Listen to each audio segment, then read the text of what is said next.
Hi friends, welcome to Vivid Tech. இந்த வீடியோவில் நம்ம ஃபோனில் Chrome ப்ரௌசரில் virtual reality அப்படின்ற ஒரு ஆப்ஷனை எப்படி டர்ன் ஆன் பண்ணலாம் இல்லாட்டி எனேபிள் பண்ணலாம் அப்படின்றத தான் பார்க்க போகிறோம். ஸோ வாங்க வீடியோக்குள்ளே போகலாம். வீடியோ கடைசி வரைக்கும் நீங்கள் ஸ்கிப் பண்ணாமல் பாருங்கள். இது தான் நம்ம சேனலுக்கு ஃபர்ஸ்ட் டைம் வந்திருப்பீங்களா இருந்துச்சுன்னா நான் தான் விக்னேஷ். மறக்காம நம்ம சேனலை சப்ஸ்கிரைப் பண்ணிட்டு அப்படியே பார்த்துல பெல் ஐக்கனையும் கிளிக் பண்ணிடுங்க. உங்களுக்கு குரோம் ப்ரௌசரில் இந்த virtual reality அப்படின்ற ஆப்ஷனை ஆன் பண்ணிக்கணும் அப்படின்ற ஒரு தேவை வரலாம். ஸோ அப்படின்னா ஃபர்ஸ்ட் ஸ்டெப்பாக குரோம் ப்ரௌசரை ஓப்பன் பண்ணுங்க. ஓப்பன் பண்ணிட்டு மேலே பார்க்கலாம் கார்னரில் உங்களுக்கு 3 டாட்ஸ் வந்து கொடுத்துருப்பாங்க. அந்த 3 டாட்ஸை கிளிக் பண்ணிட்டு இதில் செட்டிங்ஸ் அப்படின்ற ஒரு ஆப்ஷனும் இருக்கும். அந்த ஆப்ஷனை கிளிக் பண்ணி குரோம் ப்ரௌசரோட செட்டிங்ஸ் உள்ள போங்க.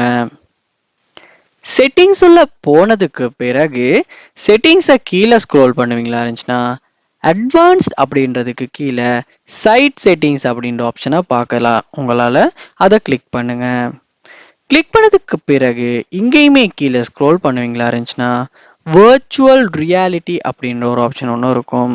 ஸோ அந்த ஆப்ஷனை கிளிக் பண்ணதுக்கு அப்புறமா இந்த இடத்துல எனேபிள் ஆப்ஷனை யூஸ் பண்ணி எனேபிள் பண்ணுவீங்களா இருந்துச்சுன்னா உங்கள் ஃபோனில் குரோம் ப்ரௌசரில் இந்த வர்ச்சுவல் ரியாலிட்டி அப்படின்ற ஆப்ஷன் வந்து எனேபிள் ஆகிடும். Ask before allowing site to use virtual reality device and டேட்டான்னு இருக்கும். ஸோ இப்போ எனேபிள் ஆகிருச்சு. ஸோ இப்படித்தான் நம்ம குரோம் ப்ரௌசரில் வர்ச்சுவல் ரியாலிட்டி அப்படின்ற ஆப்ஷனை எனேபிள் பண்ணுறது, டர்ன் ஆன் பண்ணுறது. ஸோ இந்த வீடியோ உங்களுக்கு ரொம்பவே யூஸ்ஃபுல்லாக இருந்திருக்கும்னு நினைக்கிறேன். இது போல் நிறைய வீடியோ நீங்கள் பார்க்கணுன்னா கண்டிப்பாக நம்ம சேனலை சப்ஸ்கிரைப் பண்ணுங்கள். அப்படியே பார்த்துல பெல் ஐக்கனையும் கிளிக் பண்ணுங்கள். தேங்க்யூ.